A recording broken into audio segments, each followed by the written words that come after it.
Indirect talks aimed at reaching a final agreement on a U.S. peace plan to end the war in Gaza are set to continue on Tuesday in the Egyptian city of Sharm el-Sheikh, Palestinian, and Egyptian officials have told the BBC that the sessions are focused on creating the field conditions for a possible exchange that would see the release of all Israeli hostages in return for a number of Palestinian prisoners.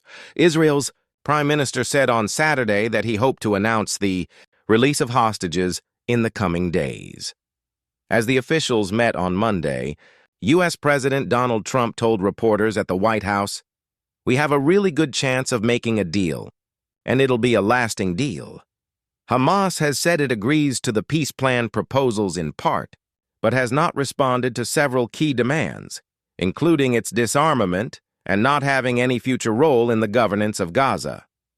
The second day of the talks, which will see Egyptian and Qatari officials holding shuttle meetings with delegations from both Israel and Hamas separately, will be taking place on the second anniversary of the Hamas-led attack on southern Israel on 7th of October 2023, in which about 200 people were killed and 251 others were taken hostage. The Israeli military launched a campaign in Gaza in response. Since then, 6,760 have been killed by Israeli military operations in Gaza, including 18,000 children, according to the territory's Hamas-run health ministry.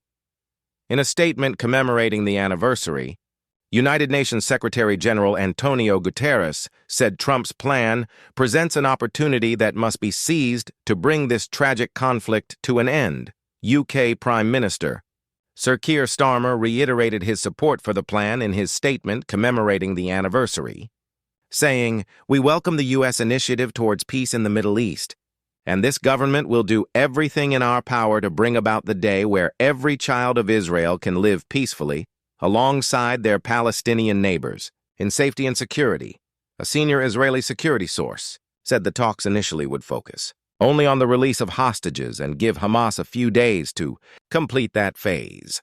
These discussions are expected to be among the most consequential since the start of the war and could determine whether a path toward ending the conflict is finally within reach. U.S. Special Envoy Steve Witkoff, Trump's son-in-law Jared Kushner, and Qatari Foreign Minister Sheikh Mohammed bin Abdulrahman Al Thani are among those attending. Trump, writing on social media, has urged everyone involved in efforts to end the Gaza war to move fast, and says he has been told the first phase of the peace plan, which includes the hostage release, should be completed this week. On Monday, he told reporters that Hamas has been agreeing to things that are very important. "I really think we're going to have a deal," he said. At the White House, a Palestinian official close to the negotiations told the Reuters news agency that the first session ended late Monday evening, and more talks were due to take place on Tuesday. State-affiliated Al-Qahira News also said talks would continue on Tuesday, and that the first day had ended amid a positive atmosphere. The 20-point plan, which has been agreed upon by Trump and Israeli Prime Minister Benjamin Netanyahu, proposes an immediate end to fighting and the release of 48 hostages, only 20 of whom are thought to be alive, in exchange for hundreds of detained Gazans. The plan stipulates that once both sides agree to the proposal, full aid will be immediately sent into the Gaza Strip. It also states that Hamas would have no role in governing Gaza, and it leaves the door open for an eventual Palestinian state. However, after the plan was announced publicly a week ago, Netanyahu reinstated his long-standing opposition to a Palestinian state, saying in a video statement, "It's not written in the agreement. We said we would strongly oppose a Palestinian state." On Friday, Hamas responded to the proposal in a statement, in which the group agreed to release all Israeli prisoners, both living and dead, according to the exchange formula contained in Trump's proposal. If the proper conditions for the exchanges are met, it did not specifically mention or accept Trump's 20-point plan, but said it renews its agreement to hand over the administration of the Gaza Strip to a Palestinian body of independence, technocrats, based on Palestinian national consensus and Arab and Islamic support. The statement made no mention of one of the key demands of the plan, that Hamas agree to its disarmament, and to playing no further role in the governance of Gaza. It added that the part of the proposals dealing with the future of Gaza and the rights of Palestinian people was still being discussed within a national framework, of which it said Hamas will be a part. Many Palestinians described Hamas's response to the peace plan as unexpected, after days of indications that the group was preparing to reject or at least heavily condition its acceptance of Trump's peace plan proposal. Instead, Hamas refrained from including its traditional red lines in the official statement, a move many interpret as a sign of external pressure. European and Middle Eastern leaders have welcomed the proposal. The Palestinian Authority, PA, which governs parts of the Israeli-occupied West Bank, has called the U.S. president's efforts sincere and determined.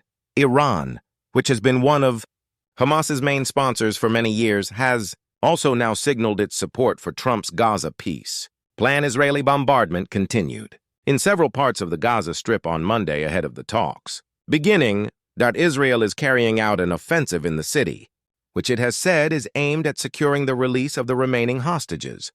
Mahmoud Basal, spokesman for Gaza's Hamas-run civil defense, told the BBC that no aid trucks have been allowed into Gaza City since the offensive began 4 weeks ago.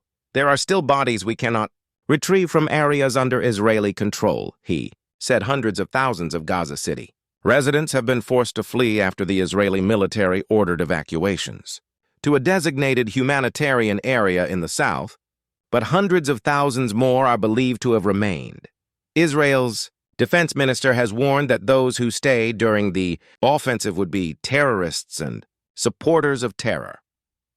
In the last 24 hours, 21 Palestinians have been killed in Gaza and a further 96 injured, the Hamas-run health ministry said in its latest update. International journalists have been banned by Israel from entering the Gaza Strip independently since the start of the war, making verifying claims from both sides difficult.